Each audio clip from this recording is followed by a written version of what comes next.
Bonjour and bienvenue. We're here today for a launch, and I think a launch is really the appropriate word because the 100th Grey Cup and the 100th Grey Cup Festival will be as much about our future as it is about our past. Of course, this will be a once-in-a-lifetime opportunity to celebrate the wonderful history of the Grey Cup. And in that way, I think we'll be celebrating our country, we'll be celebrating our game, and we'll be celebrating what they mean to each other. We'll also be celebrating some amazing historical moments. The Mud Bowl and the Fog Bowl. Maybe some of you were there. The service teams that won the Grey Cups in the 1940s during World War II, and celebrating the men who went to war as well.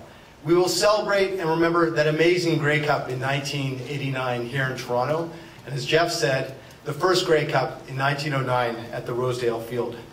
We are going to do all that, and we're going to do it with a tremendous festival, which you'll be hearing about shortly from Chris and the co-chairs.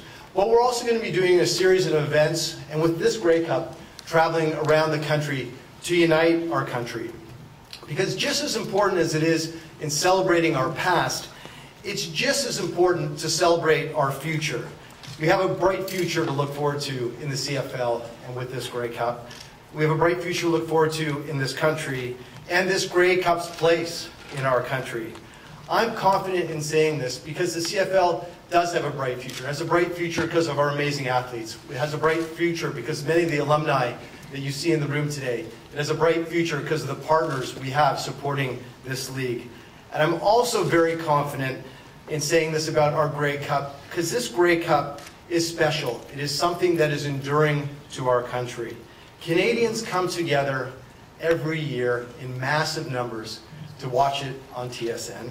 And they come every year. They make that pilgrimage to the Grey Cup city, to the host city, to here in Toronto, to come together and celebrate it with other Canadians. In a way, this Grey Cup really transcends sports. It's part of our culture, it's part of our heritage, and it truly is part of who we are as Good morning, everyone. This is going to be an absolutely fantastic event for the City of Toronto. I want to thank my council colleagues that are here joining us today, the Deputy Mayor, Doug Holliday, Mark Grimes, Councillor Thompson, Councillor Kelly, and Councillor Ford. I'd like to acknowledge the CFL Commissioner, Mark Cohon. As everyone's heard him say today, this is going to be truly a real exciting time for the City of Toronto. Chris Rudge, Anatole Von Hahn, Rick Brace, I want to thank them very much for taking the time out of their busy schedule to organize this tremendous event. We are absolutely thrilled as a city to be hosting the 100th Grey Cup Championship and Festival for 2012. The Grey Cup, as many of you know, is the largest annual sporting event in Canada. And for it to return to the city where it all started for its 100th game is truly remarkable and special. Toronto is an absolutely fantastic sports city. We have it all here, folks. We have baseball, we have hockey, basketball, soccer, cricket, and of course, football. Football, as you know, many of you know, is a deep passion for myself.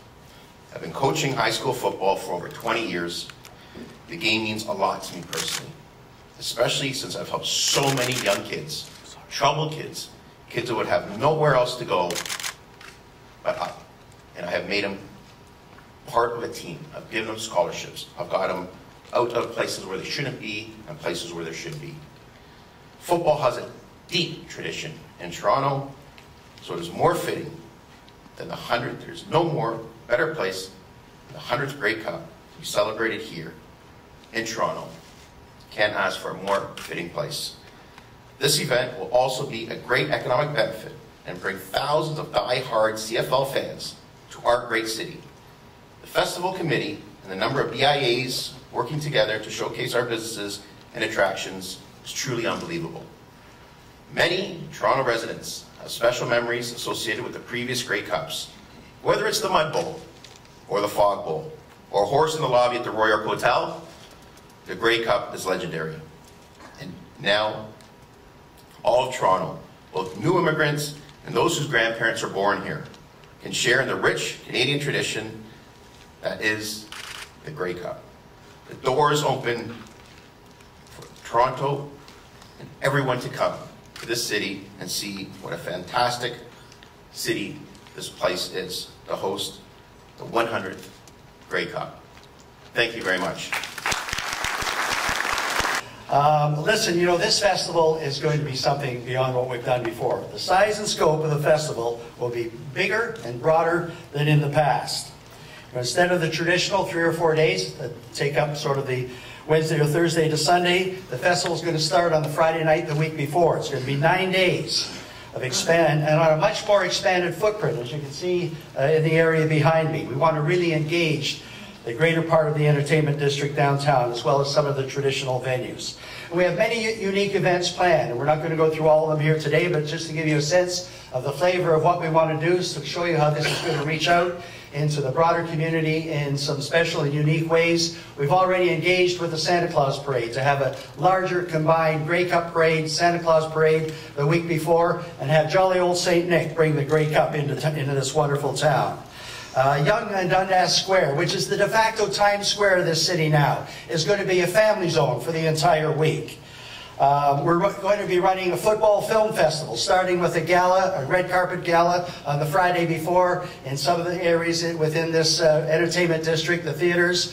And, you know, there are many great sport films, but I don't think any genre of sport film has got more great films than those that have been built around football. We all remember Burt Reynolds and The Longest Yard. As a matter of fact, Burt is in town right now doing a film. We were hoping to get him here this morning, but he couldn't get away from the cameras. That would have been pretty special. But we've already talked to him about possibly being here. We'll talk to many, many others. We're going to do a street festival in John Street, down the heart of this newly reinvigorated entertainment district in which you're sitting right now. So many, many special events and many more to be announced over the months to come as we start building our plans and engaging with others that want to be part of it.